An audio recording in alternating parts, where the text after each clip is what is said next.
Navbatdagi bemor haqida gapiradigan bo'lsak, bu Zebo degan qizimiz haqida gapiramiz. Bu qizimiz bilan taxminan 6 oydan beri shug'ullanamiz. Bizga ham birinchi marta kelgan holatlarida sochlari bularda subtotalniy alopetsiya, to есть bularda soch qanchadir miqdorda bo'lgan, 100% hamma joyi to'kilmagan. Shu holatdan lecheniya olib, mana bugungi kunda mana shunaqa holatga keldik. Qolganini endi onalarining o'zlari tushuntirib o'tadilar. Assalomu alaykum, xush kelibsiz, marhamat. Qizingizni tanishtiring, necha yoshlar, nimaga bunaqa bo'ldi? Baxtiyorova Zebo. Hozir 6 yosh. Bu 3 yoshligida shunaqa tangachada to'kilib boshladi. Biz davolatdik, ko'p joylarga bordik, lekin Foydasi bo'lmadi. foydasi.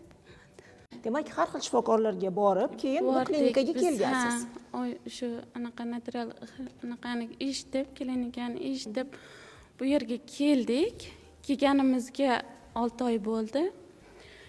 O'sha ikkita lecheni olganimizdan keyin orasi 2 oy anaqa bo'ldi. O'sha 5 oyda men anaqa farzandim sochi to'lishib.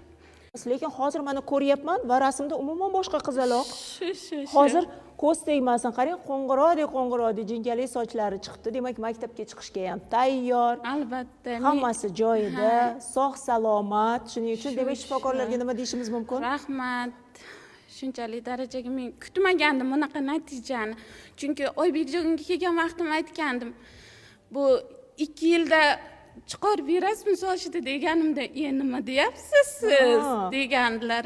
Mana shunchalik darajaga yetishdik. Avvalo Alloh bizni va shifokorlar sababchi sifatida. Shifokorlar sababchi bo'lib, rahmat deyman shunchalik. Shunaqa rahmat aytamanki, bu shifokorlarga shirin so'zligiga telefon qilsam, "Halapay opa, tanidingizmi?" deb qo'yaman. Yoniga tanimadim dedilar. Demak, har bitta bemorga alohida. Yo'q, alohida.